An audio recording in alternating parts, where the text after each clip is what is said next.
Hi, I'm Mary Rogers, and this is the Cuisinart 3.4-quart deep fryer. Let me show you all the features and functions of the fryer.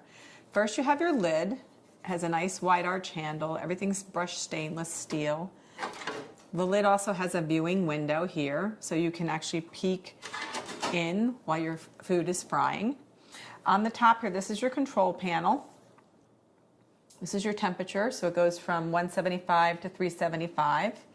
This is your power indicator light. This is your ready light. I've already preheated this so that we can go ahead and fry right away without having to wait. The other thing I should mention too is that it has a fryer basket that can hold up to 1.7 pounds of food. And inside there's also a minimum oil marking and also a maximum oil marking. So make sure that you have it filled to the proper level. The other thing is that your fry basket has a little notch here, so when you're done frying, you can let it, excess oil drip back into the oil container. And the oil container here is completely removable, so that, and it also has a pour spout on the edge here, so that it's easy to drain the oil and filter it so that you can reuse it again. But make sure you store your oil properly and be careful with how you do that. Make sure you read about it in your instruction manual. So the other thing is it has nice handles on the side here, which, don't do this when the oil is hot, obviously, but this helps you move the fryer around. It also has what we call a breakaway cord, which I'll show you real quickly.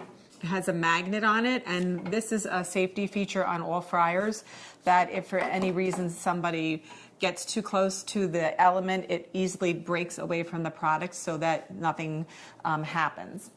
Also on the top, I forgot to mention, this is your timer.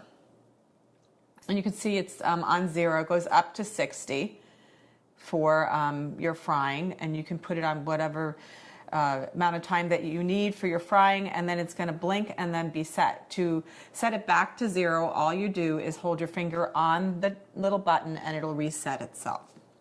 So what I'm going to do now is I prepared some fresh potatoes so that we can make homemade French fries. These are better than any that you will get in fast food restaurants. So make sure they're dry. That's really important because when you're putting wet things into hot oil, you are going to get some splattering. So what I'm going to do is I'm just going to lift the basket, add the fries to the basket. And the best way to make French fries is to double cook them. So what we're going to do is, some people call it blanching, other people will refer to it as like just a double cook. What you're going to do is I have it set on 325. We're going to put the fryer basket down and we're going to set the timer for 3 minutes. Just give it a little shake so they don't stick together, and you put the lid on.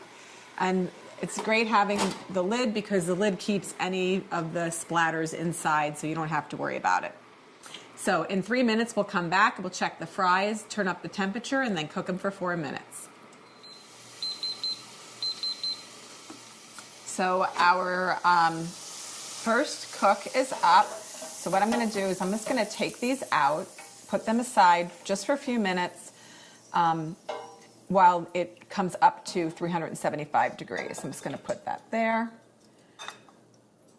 Put the lid back on, turn the temperature up, and then we'll wait till it comes up to temperature. We'll come back and we'll finish cooking the French fries. So our fryer is set on 375 and it's up to temperature, so we're going to completely finish cooking our fries now. I'm just going to put the basket back in for the second fry. Shake it up a little bit just so the potatoes don't stick to each other. And then what we're going to do, we're going to set it on 4 minutes. Put the lid on. And we're going to wait until the French fries are nice and crisp and golden. Okay.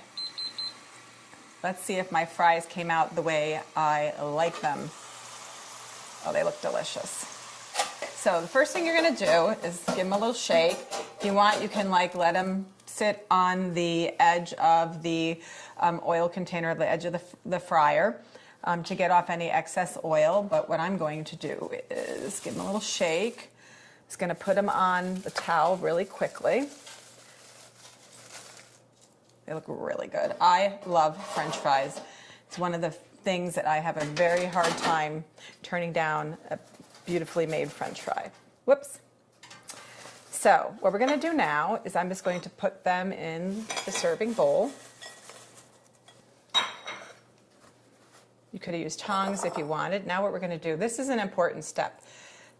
It's important to actually season the fries when they're still hot. Don't wait until they cool off. I like quite a bit of salt. And a tiny bit of pepper, just for some extra taste.